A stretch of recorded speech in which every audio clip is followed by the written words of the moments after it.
Assalamualaikum warahmatullahi taala wabarakatuh. Yang saya hormati Ustadz Maulana, mohon izin perkenalkan diri saya Saiful Rijal dari Banten. Ingin curhat, ada situasi bahkan kebijakan yang dapat mengancam sahnya haji dan umroh. Ancamannya yang pertama bisa jadi hajinya tidak sah, termasuk umroh. Kedua, hajinya belum gugur, bahkan harus diqadha alias diulang. Yang ketiga, hajinya sah tapi rusak. Yang keempat, sholat berjamaah di Masjidil Haram dan Masjid Nabawi terancam tidak sah sholat berjamaahnya. Kemudian titik muskilah, titik masalah yang akan saya sampaikan adalah tentang waktu wukuf. Kemudian sendal dibawa ke Masjidil Haram. Yang ketiga, lempar jumroh. Keempat, mikot di Jeddah. Kemudian manasik haji dan umroh tanpa menyertakan toharoh. Kemudian tawaf di matop lantai atas. Kemudian di pesawat jamaah haji dan umroh meninggalkan sholat wajib. Dan terakhir doa talbiyah. Mohon kira-kira Pak Ustadz mungkin bisa ngasih pencerahan atau mungkin juga ada beberapa hal yang setuju. Monggo silahkan, Pak Ustadz sering muncul di publik, di TV, bisa diekspos, disampaikan agar semua jamaah bisa mengetahui hal ini. Saya pikir itu Pak Ustadz, mudah-mudahan Pak Ustadz berkenan, dan sekali lagi saya mohon maaf. Pak Kiai, para masyayikh, para asatid, Ibu Nyai, Ibu saja yang saya hormati. Yang pertama terkait masalah wukuf. Wukuf kan ya sudah maklum lah, wukuf adalah mu'dhamu arkanil haji. Yang jadi masalah adalah waktunya ya. Kalau tempat oke ya, zonanya jelas Eropa ada batasnya, kemudian juga ya kita juga insya Allah ahli ibadah lah. Ibadah artinya tidak dalam keadaan gila ya. Jadi sederhana persyaratannya, cuman ini masalah waktu ya. Saya seseorang yang mungkin juga banyak yang seperti saya yang mengikuti menggunakan darjah yang tinggi lah, darjah yang besar ya. Nah, posisinya waktu itu saya alami ya, pribadi saya ingin haji saya sah, wajar kan seorang jamaah haji ingin hajinya sah. Kalau mabrur ya saya ngukur diri lah, kalau mabrur saya juga tahu diri ya. Saya ingin haji saya saja. Sementara kata guru saya, ya kalau wukuf di luar waktunya dan beliau menggunakan darjah tinggi, ya dengan menggunakan darjah rendah itu kata beliau ya tidak sah hajinya. Karenanya saya berjuang bagaimana saya sah wukufnya sehingga sah haji saya. Saya ikuti alur jamaah secara umumnya ke Eropa. Waktu itu kan tanggal 9 Zulhijjah versi Saudi, versi saya itu 8 ya. Sehingga kemudian saya berupaya balik lagi ya ke Muzdalifah, kemudian ke Mina, dan itu saya balik lagi. Nah, untuk balik lagi ke Eropa itu tidak mudah ya. Waktu itu kan di Mina itu versi Saudi itu ada tanggal 10 Zulhijjah. Sementara versi saya itu yang saya yakini itu tanggal 9 Zulhijjah. Maka saya balik lagi ke Eropa. Saya tayangkan ya tuh referensinya ada tuh di kitab ya di sini ya. Saya tampilkan video. Nah, untuk nyampe berjuang agar saya itu saya harus ngumpet-ngumpet gitu ya, seperti kriminal lah gitu kan. Jangan sampai ketahuan askar, ketahuan polisi gitu kan. Bahkan saya juga udah siapkan beberapa jawaban gitu kan, kalau ada yang nanya polisi jawabannya jar aja lah, berkunjung atau jalan-jalan gitu. Kan nggak bohong, misalnya kan berkunjung kan ke mana, ke Jabal Rahmah. Saya berjalan sampai ke Raudhoh ya. Raudhoh itu yang di Mekah, bukan Raudhoh di Madinah maksudnya ya. Disitulah baru ada mobil, ada kendaraan, baru saya ke Arafah dengan rasa tegang ya. Tegang, takut dideportasi misalnya. Nah, setelah sampai ke Arafah, saya langsung menuju ke Jabal Rahmah. Di sana mungkin ada terkumpul mungkin sekitar ya mungkin 200 orang lah. Ada juga beberapa puluh orang dari Indonesia lah. Ada juga dari beberapa negara lain gitu. Akhirnya saya wukuf asar sampai maghrib ya, mempertemukan siang dan malam, alhamdulillah. Dari situ kemudian saya ke Muzdalifah. Sempat juga ya saya dapat teguran ya, saya itu di masjid Muzdalifah, lupa namanya apa tuh. Untung saya nggak diusir, hanya diusir aja lah gitu kan. Ya kira-kira itulah maksudnya.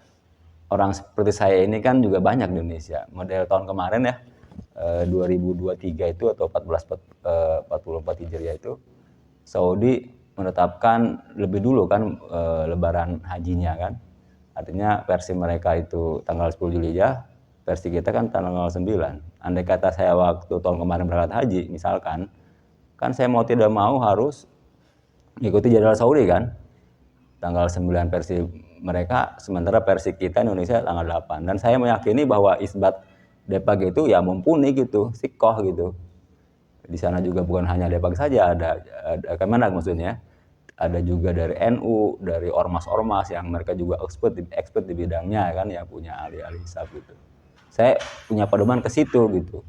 Nah, ketika misalkan saya ke sana waktu itu kan, saya yakini bahwa itu masih tanggal 8, kan jadi nggak sah itu. Wukufnya gitu kan.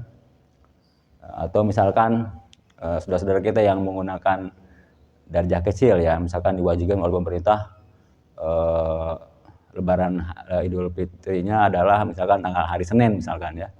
Sementara mereka berpedoman bahwa hari Minggu sudah masuk lebaran Idul Fitri. Nah, ketika mereka dipaksakan lebarannya hari Senin, berarti kan hari Minggu masih puasa tuh. Kan menurut mereka itu haram kan. Mereka sudah beranggapan bahwa itu tanggal 1 Syawal gitu.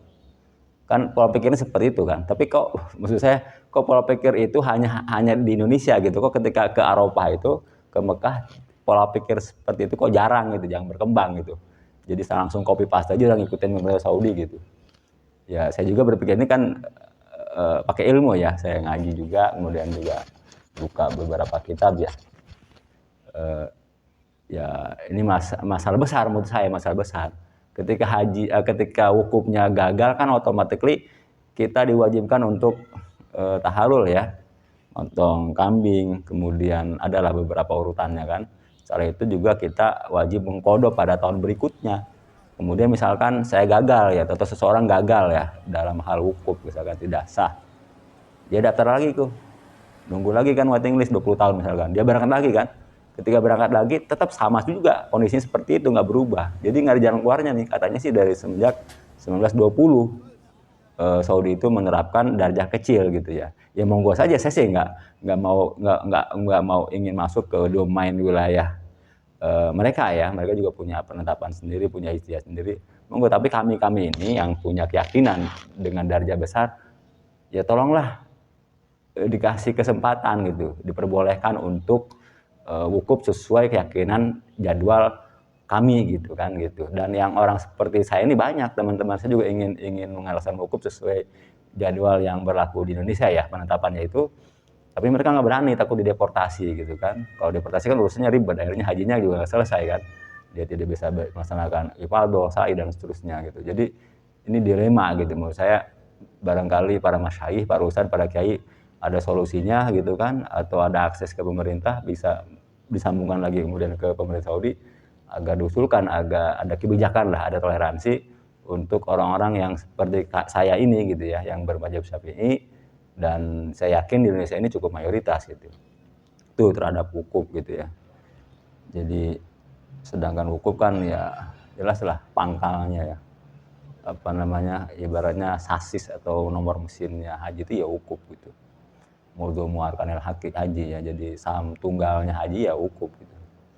Jadi harus benar-benar benar-benar apik lah gitu kan. Jadi ini hanya terkait waktu ya, tapi itu sangat penting sekali gitu kan, karena menyangkut keabsahannya wukuf, maka juga terkait dengan keabsahannya haji. Sedangkan orang untuk haji tidak mudah. Mungkin ada yang menjual sawah, kemudian ada juga yang ya samalah ngantri yang 20 tahun, 25 tahun, ada bahkan juga di atas 30 tahun gitu. Nah juga kasihan juga mereka kalau sampai kemudian mengalami hal seperti saya ini gitu. Para kiai, para masyayikh, para asatid, ibu nyai, ibu saja yang saya hormati. Kemudian yang kedua masalah ini, kebijakan pemerintah Saudi sudah mungkin ada sekitar 20 tahun lah kurang lebih ya. Sendal harus dibawa gitu kan, atau sendal tidak ada tempat sendal di Masjidil Haram. Nah, ini kan juga jadi rumit gitu kan. Sendal itu kan juga tidak serta-merta itu pasti dokumen suci kan. Bisa jadi kita di depan itu menginjak kotoran burung ya, yang cukup banyak burung depan itu kan sebelum masuk area Masjidil Haram. Saya di sini konteksnya menggunakan qaul mu'tamad atau qaul roji ya. Itu kan ketika ada salah satu yang basah, sendalnya basah atau kotoran burungnya yang basah kan, berarti kan bernajis sendal itu kan. Ketika bernajis dimasukkan ke tas gitu kan, atau misalkan bisa jadi di kamar mandi dia misalkan jorok kena ya misalkan percikan limbah manusia misalkan ya, baik air kencing ataupun apa misalkan, kan lebih parah lagi tuh.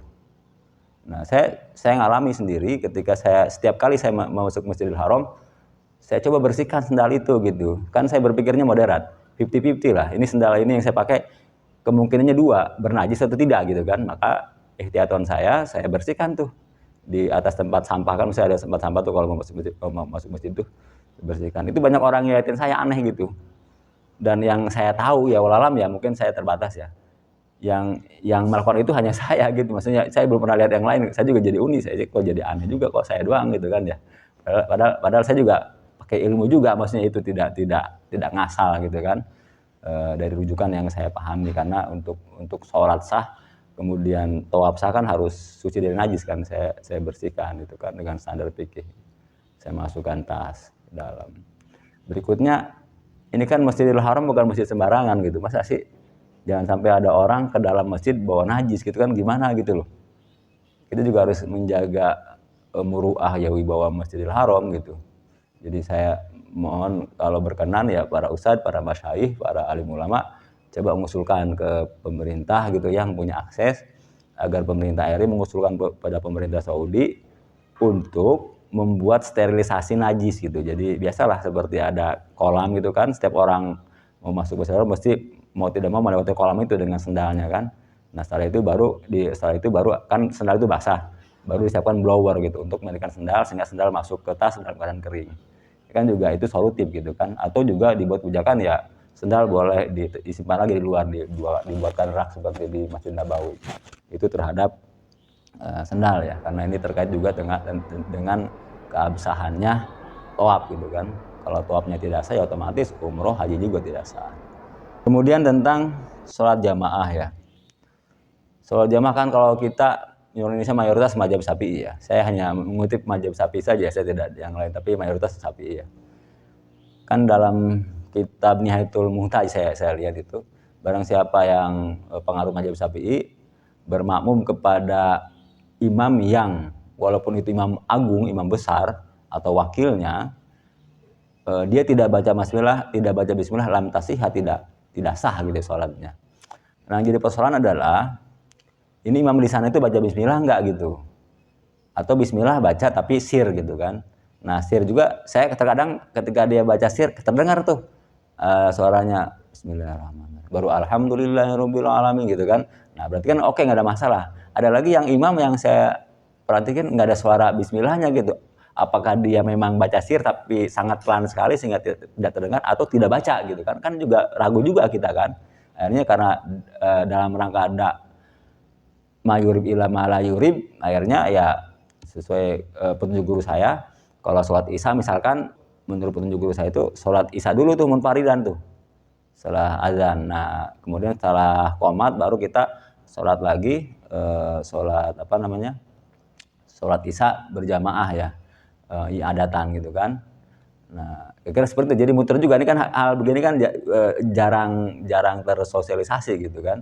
Maksudnya cobalah diremukan gitu, gimana tolong disampaikan gitu kan, kalau memang kalau ini benar gitu ya, tolong disampaikan. Dan juga kalau berumah ya difatwakan dalam lembaga yang resmi gitu, gimana kaifiat cara sholat berjamaah dengan yang beda mazhab gitu. Kira-kira seperti itu. Atau lebih mantap lagi kalau misalkan pemerintah RI mengusulkan kepada pemerintah Saudi agar seluruh imam Masjidil Haram dan seluruh imam Masjidil Nabawi agar membaca bismillah gitu, walaupun sir gitu kan. Mungkin bagi mereka tuh baca bismillah sunnah gitu, seperti halnya kita a'udzubillahi minasyaitonir rajim sunnah kan.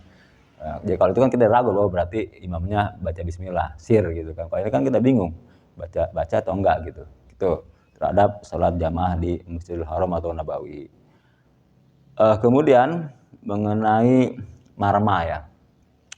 Saya lihat, ya mungkin saya terbatas ya, yang saya lihat dan saya alami waktu saya haji itu, rata-rata orang jamaah itu melempar batu itu ke tembok gitu, ke haid gitu ya.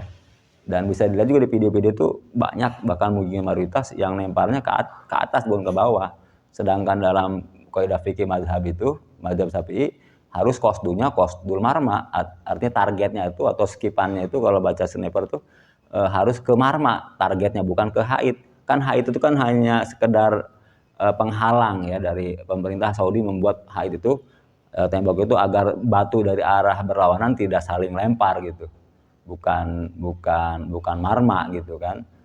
Ini kan jadi persoalan, jangan-jangan juga jamaah tidak tahu mana yang apa itu marma gitu kan, apalagi bendanya. Nanti saya coba tolong koreksi, saya coba dikasih gambar videonya marma yang saya, kalau bisa diusulkan ke pemerintah Saudi ya, melalui jelas melalui pemerintah Indonesia, agar dibuat bacaan gitu, marma target gitu kan, atau marma here gitu kan, kasih panah gitu kan, jadi orang tahu gitu, oh marma itu di situ di bawah gitu. Karena memang kecil dia, katanya tampakannya kecil deh, tampilannya kecil karena jauh ya, kecil, nyaris nggak kelihatan gitu. Oke, itu marma ya. Kemudian ini di Mina ya, saya alami Mina itu crowded ya, karena overload ya, terlalu banyak jamaah sehingga mohon maaf lah, jadi sampai ya, kamar mandi kadang-kadang laki-laki ke kamar perempuan karena saking berjubelnya itu, jadi ya, nggak pas lah menurut saya gitu secara syar'i ya. Jadi campur perempuan wanita di kamar mandi itu karena memang antrinya banyak. Kalau bisa ya diusulkan lah gitu kan, mangga diusulkan oleh pemerintah RI melalui para masyayikh, para ustadz dan pada akses kepada pemerintah Saudi agar dibangun gitu, agar dibangun bangunan permanen di tingkat sehingga layak huni lah gitu kan. Dengan demikian juga nanti barangkali itu ada hikmahnya, kuota haji akan bertambah ya, karena mungkin wazannya jamaah haji itu hitungannya mungkin kapasitas Mina ya. Kalau misalkan Mina hanya sanggup menampung 3,5 juta, dengan di tingkat bisa jadi 5 juta kan, bisa kuota haji bisa bertambah hikmahnya gitu. Kemudian mikot di Jeddah ya. Mikot di Jeddah kan udah lama banget nih. Dari tahun 70 kan, tahun 70 ke bawah kan masih menggunakan kapal laut. Kapal laut kan rutenya beda dengan kapal udara. Jangankan beda kapal laut dengan udara ya, dengan kapal udara ya.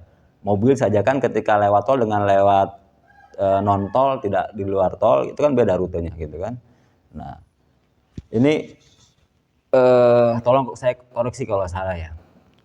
Yang saya tahu mikot itu udah 5.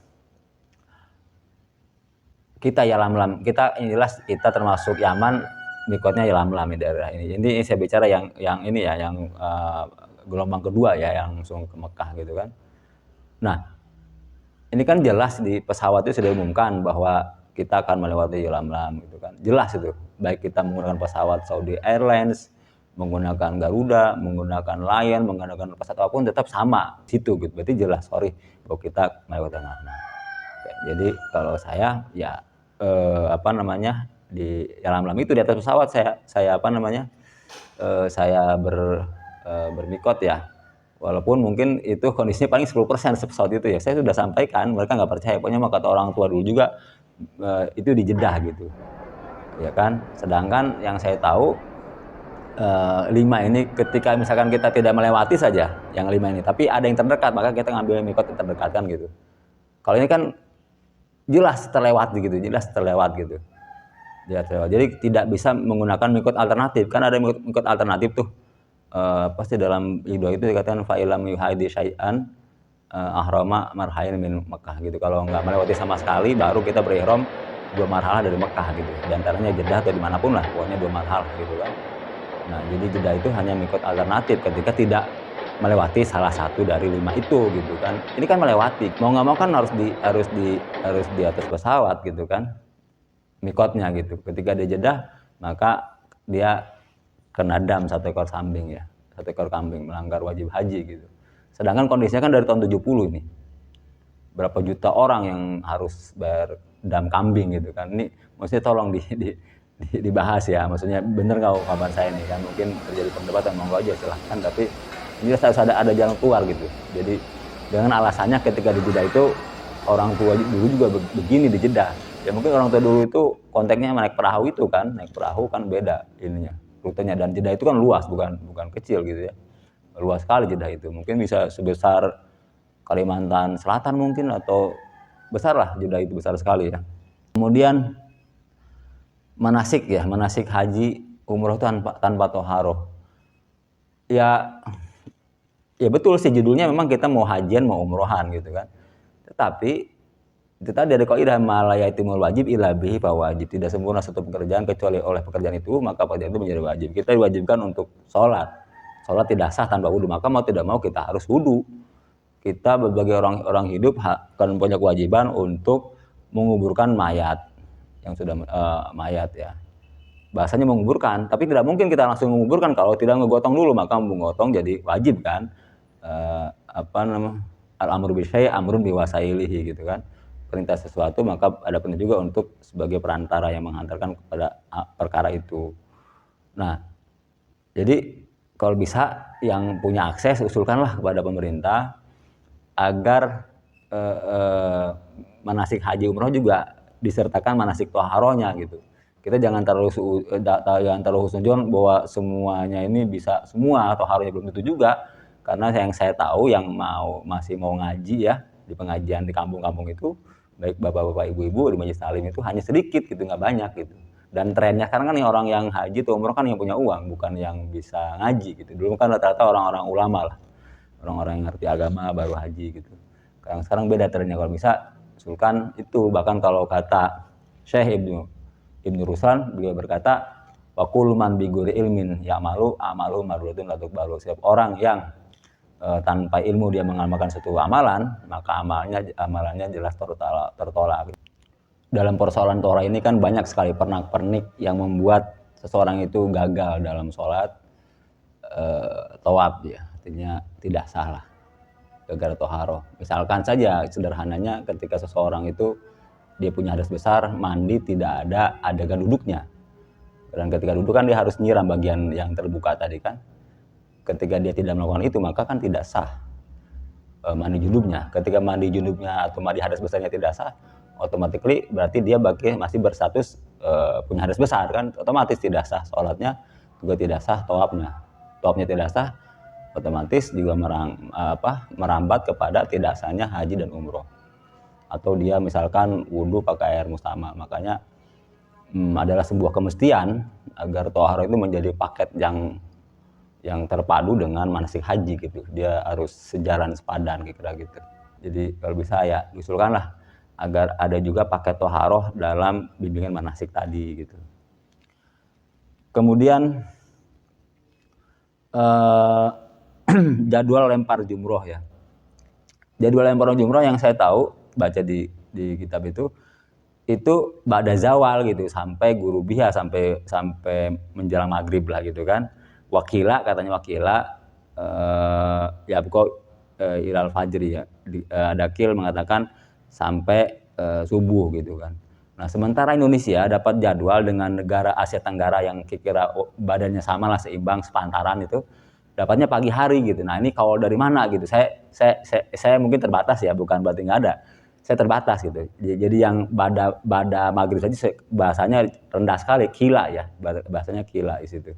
Tapi walaupun kira api ada pendapatnya gitu ya, saya baca gitu ada.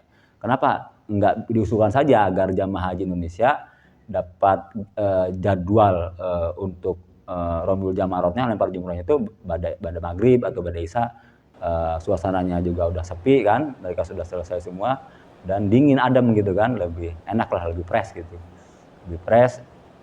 Kemudian nanti pas hari ketiga ya, atau di hari tasyrik yang ketiga itu kalau kena parsani kan bisa kita menggunakan waktu pada zuhur.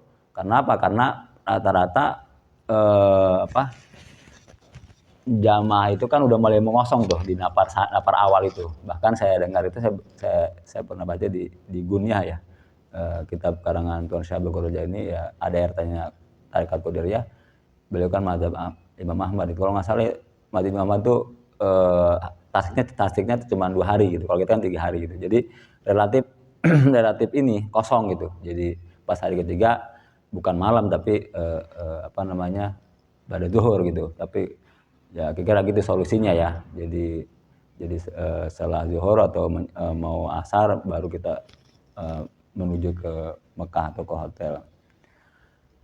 Kemudian untuk dua talbiyah ya. Dua talbiyah itu kan memang sunnah ya, tapi maksudnya walaupun sunnah kan lebih bagus kalau dibaca dengan sesuai qiraat gitu. Yang saya dengar ya mungkin juga ini juga yang lain mendengar juga ya. Tidak sesuai qiraat gitu, maksudnya nggak enak aja gitu. Maksudnya bagusnya kan sesuai qiraat gitu. Seperti innal hamda waqaf itu kan. Wa ni'mata lakal mulk kan semestinya kalau sesuai qiraat kan kalau mau berhenti innal ham wa ni'mah gitu kan. Lakawal mulk gitu kan, atau labbaik Allahumma labbaik kan aturan kalau sambung labbaik Allahumma labbaik gitu. Maksudnya kok idahnya itu maksudnya biar pas lah gitu, enak ya. Kalau saya sih baca begini nih, mohon dikoreksi nih para ustadz, para kiai, para mas saya. Labbaik Allahumma labbaik, labbaik la syarika laka labbaik, innal hamda wan ni'mata laka wal mulk la syarika lak. Kira-kira gitu, walalam ya, maksudnya tolong dikoreksi. Kemudian tentang matop ya, matop yang di atas ya, tempat tawaf yang di atas itu kan lingkarannya jauh ya. Dia enaknya memang sepi ya, nggak terlalu padat. Cuma kendalanya kan tawaf itu kan bahu kiri kan harus tetap terarah ke arah Ka'bah nih. Sementara Ka'bah itu kan kalau di atas jadi mengecil karena dia jauh ya, mengecil gitu. Kan nggak mungkin kita leher kita gini terus, kadang-kadang kita ada ke bawahnya kan. Biasanya kalau cenderung kalau orang jalan itu kan ke bawah biasanya, kecenderungannya ya, naturalnya kan seperti itu. Kalau bisa diusulkan ke pemerintah Saudi agar ada tanah panah gitu. Jadi tanah panah walaupun kita tidak melihat ke Ka'bah, agar menjaga posisi ini tetap ada tanah panah gitu. Oh, tanah panah Ka'bah ke arah sana panah. Jadi setiap 2 meter tanah panah, setiap 2 meter tanah panah gitu. Jadi walaupun kita nggak melihat Ka'bah, jadi posisi aman lah kira-kira gitu, posisi aman. Karena ketika misalkan dia bergeser sedikit aja, misalkan di tawafan yang kelima misalkan, kan maka tawaf yang kelima itu kan menjadi tidak sah gitu kalau dia bergeser tidak mengarah ke Ka'bah. Nah, ketika 5 kemudian selesai dia 7 tawafan, sementara ada satu yang nggak sah, berarti kan hanya 6 hitungannya. Ketika 6 ya berarti kan nggak sah juga tawafnya, nggak sah tawafnya ya umrohnya nggak sah, hajinya nggak sah. Kemudian pesawat kalau memungkinkan pesawat yang mengangkut jamaah haji dan umroh itu ada musolanya lah gitu kan, ada musolanya. Cuman masalah teknisnya air jelas susah lah, nggak mungkin jam wudhu di situ di pesawat. Kalau pakai tayamum, pakai tanah ya tayamum ya, itu aman nggak buat mesin kendaraan, berbahaya nggak? Kalau nggak berbahaya kan bisa juga pakai tayamum. Karena apa? Karena begini, ini kan ketika jamaah umroh itu berangkat ke sana, ke Mekah gitu kan, ke Tanah Suci, pulangnya kan mesti ada 2 sholat yang tertinggal, termasuk juga jamaah haji ya, yang lain juga jelas otomatis lah, pulangnya itu akan ada beberapa sholat yang tertinggal. Kalau niatnya dia sunnah, sementara sholat yang fardu yang wajib itu wajib hukumnya, kan nggak mungkin berbenturan mengalahkan yang wajib, sunnah itu nggak mungkin. Makanya kalau kata guru saya itu dikonversikan niatnya dalam bentuk niat wajib gitu. Jadi niat ke sana itu dalam rangka membantu sesama muslim yang usaha di bidang travel gitu kan. Itu kan wajib juga menolong sesama. Bagian hukumnya ya nggak ada masalah kan, seperti orang jadi TKI, TKW ketika kemudian dia ada waktu umroh atau hajian kan tetap sah. Atau bisa juga dengan niatkan misalkan niat haji umroh pertama umroh wajib misalkan, atau bagi haji yang kedua qadha dan seterusnya lah. Seperti halnya misalkan kita berdehem di dalam sholat, kan ketika berdehem dalam sholat kan itu membatalkan sholat gitu. Tapi ketika dia berdehemnya dalam rangka menunaikan yang wajib, rukun qauliyah seperti Fatihah, biar Fatihahnya makharijul hurufnya keluar, biar fasih, kan nggak membatalkan gitu, karena ada membela yang wajib tadi gitu. Itu mungkin kira persoalan juga itu ya, persoalan jangan sampai orang umroh tapi kok ujungnya ada maksiatnya gitu. Maksiatnya itu meninggalkan sholat gitu. Kan katanya kan ini kan perjalanan jauh dan ibadah. Iya betul. Jauh dan untuk ibadah. Kan ada masa sih nggak ada keringanan? Ada keringanan tapi kita nggak menjalankan kan, yaitu keringanannya yaitu jamak qasar, kan tidak melaksanakan itu. Kemudian berikutnya adalah masalah pindah mazhab ya. Kan dalam mazhab kita itu kan bersentuhan dengan lawan jenis yang bukan mahram itu kan batal gitu. Biasanya sih yang membatalkan itu biasanya sentuhan kaki ya, bukan tangan ya. Biasanya kalau tangan aman, mereka juga kan rapih perempuan itu. Nah, makanya kalau saya tawaf itu saya akan cari jamaah Indonesia atau Asia Tenggara. Biasanya mereka perempuannya pakai kaos kaki. Jadi aman dari itu. Nah, daripada misalkan kita pindah mazhab ya kan harus satu qodiyah, satu paket ya, nggak bisa pindah begitu saja, harus tahu juga tata cara toharohnya dan segala macam tata cara wudunya gitu kan. Nah, untuk mempelajari tata cara wudu toharohnya Imam Syafi'i kan kita cukup kesulitan, apalagi untuk mazhab yang lain yang baru ya. Kemudian juga kitabnya juga apa kita nggak tahu. Saya pernah temukan itu di kitab Raudhah Thalibin ya. Kalau nggak salah bahasanya begitu. Wa in taqidu wudu'ul malmus wudu'u ghairu amdin bi ghairi syahwatin fi sahih gitu kan. Jadi batal wudunya orang yang disentuh, yang tersentuh gitu ya. Orang yang nyentuh tanpa syahwat. Kemudian yang tadi fi sahih gitu. Jadi batal wudunya itu batal. Tapi fi sahih ujungnya fi sahih. Berarti kalau fi sahih itu kan tidak 100%. Artinya tidak jazman atau tidak qat'an. Kalau jazman qat'an jelas bila khilafin ya.